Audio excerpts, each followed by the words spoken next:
Hi, I'm Stefan Grobe. You know, sometimes history creates those moments that appear too surreal to be true. In the United States, next June 14th is set to be one of those. It's the day the U.S. Army celebrates its 250th birthday. A historic event worth remembering 1 year before the 13 colonies declared their independence. June 14th is also President Donald Trump's 79th birthday. You see where this is going. 2 birthdays and 1 opportunity for Trump's long-held desire to stage a military parade in the streets of Washington.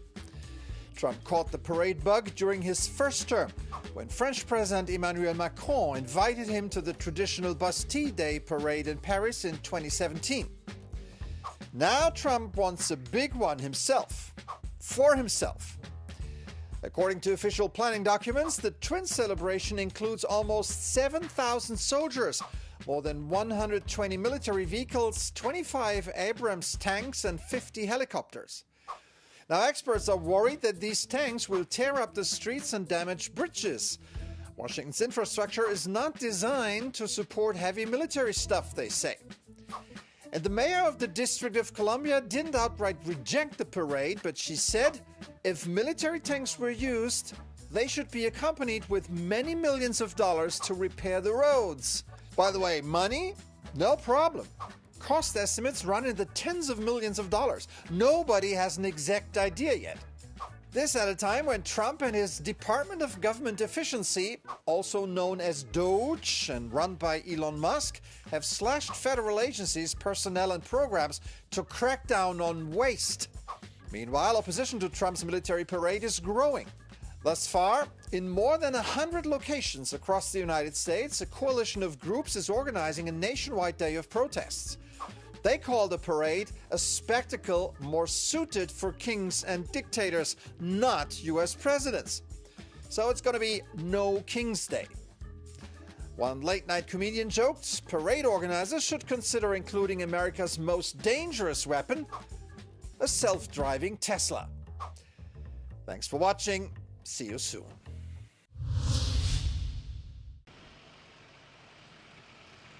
The European Parliament has approved a major step to curb its dependence on Russian and Belarusian fertilizers and food products. In a vote on Thursday, MEPs backed steep new tariffs on nitrogen-based fertilizers and agri-food imports from Russia and Belarus. The goal is to cut off a key funding source for Moscow's war in Ukraine and reduce the EU's reliance on fertilizers from Russia.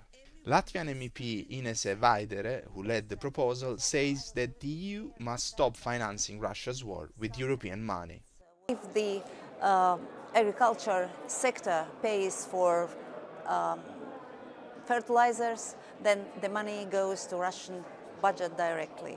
And in the last time we observed constantly increasing amounts of buying of Russian fertilizers. And again, this is a second bad thing in this, or important thing, that our agricultural sector became dependent on Russia's fertilizers, and if Russia suddenly interrupts their supplies, so what then? Starting 1st July, tariffs on Russian fertilizers will rise from 6.5% to nearly 100% over 3 years, if EU ministers also back the Commission's proposal. But European farmers have expressed deep concerns about the impact of these tariffs. Cédric Benoist from French Farmers Union FNCA warns that they will drive up fertilizers prices. L'instauration des taxes sur les engrais russes va provoquer une inflation sur les engrais à l'intérieur de l'Union européenne, alors que par ailleurs, les agriculteurs européens, au niveau de la vente de leurs produits, sont confrontés plutôt à un marché mondial. Voilà. Donc, vraiment, les conséquences, elles vont se faire ressentir en termes de revenus. It remains to be seen whether this move will spark new protests from farmers following major demonstrations seen across Europe last year.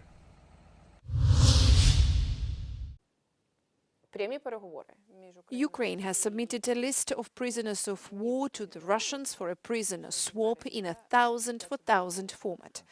Volodymyr Labuzov, the defender of Mariupol, spent almost 10 months in Russian captivity in 2022. He told Euronews he hopes that the exchange will be possible, but also that Ukrainian civilians will return home too.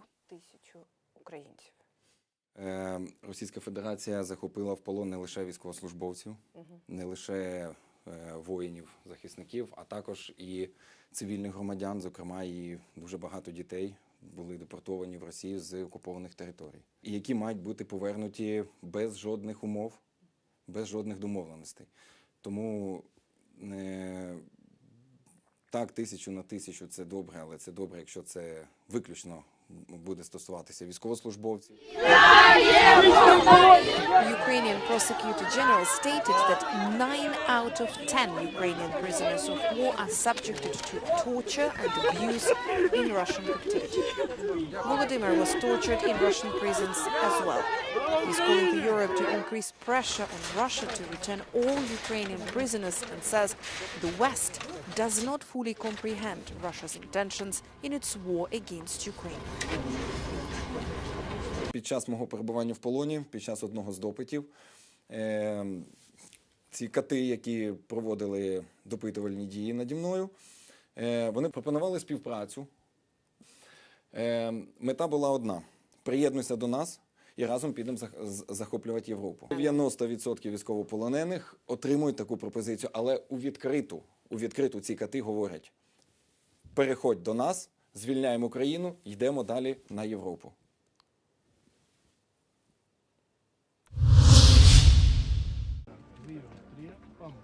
The Pan-Hellenic Federation of Journalists Association presented a new code of conduct that sets out the framework for the use of AI in the workplace. The Federation of Greek Journalists became the first professional sector in Greece and the first journalistic federation in Europe to present a code of conduct for the use of AI. Πάμε λοιπόν να ρυθμίσουμε το τοπίο για να τα βάλουμε σε τάξη, να τα βάλουμε σε σειρά και ενδεχομένως να έχουμε και τα όπλα να αντιμετωπίσουμε τα όποια προβλήματα υπάρξουν. Γιατί θα υπάρξουν προβλήματα. The adoption of the code by the Internet Owners Association is considered a particularly positive step in the event that a journalist identifies the application of a practice on the part of a medium that is contrary to the code. He or she should address the trade union bodies. In order to draft this code, an AI committee was set up with the participation of experts in the field, which completed its work pro bono in about a year. The basic idea underlying this code is that AI is a reality, but it will not replace the job of a journalist. Δεσμεύει τους δημοσιογράφους και θέτει τους βασικούς κανόνες όσον αφορά τις εφαρμογές τεχνητής νοημοσύνης. Δηλαδή, πώς θα χρησιμοποιούνται, με ποιους τρόπους και κυρίως ποιοι είναι οι πιθανοί κίνδυνοι οι οποίοι θα πρέπει να αντιμετωπιστούν. Ταυτόχρονα όμως θα πρέπει να τονίσουμε ότι αποτελεί και μια ασπίδα προστασίας του δημοσιογράφου.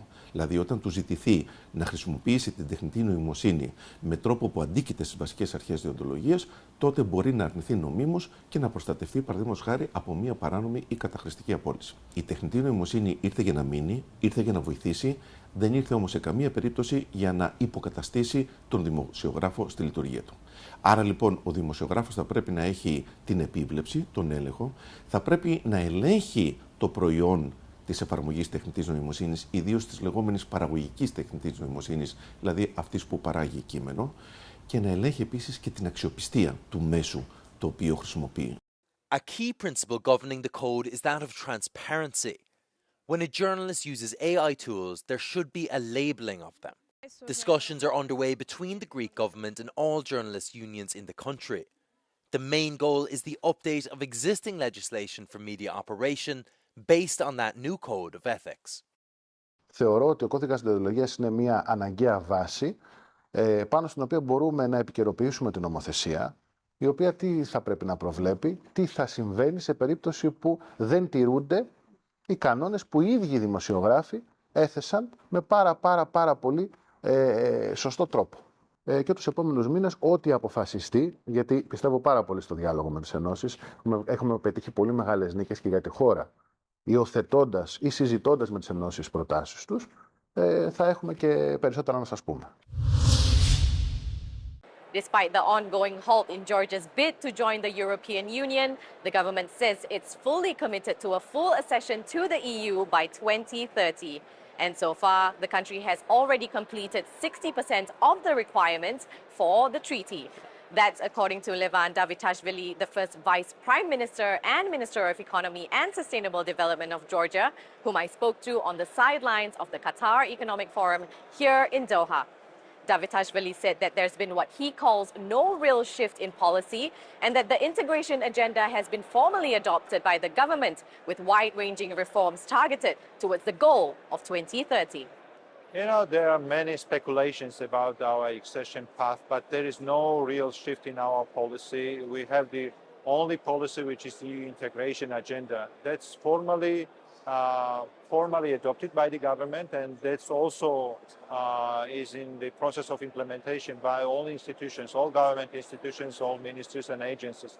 So our ministry is also, of course, focal point on deep and comprehensive free trade agreement implementation agenda, which is quite broad, and we have already implemented almost 60% of our requirements. But we are very active in implementation of significant reforms in economy and in different sectors of economy, including transport, energy, trade, and so on. So that's a priority agenda that still remains as our top priority. We are fully focused on implementation of DCFTA and integration policy.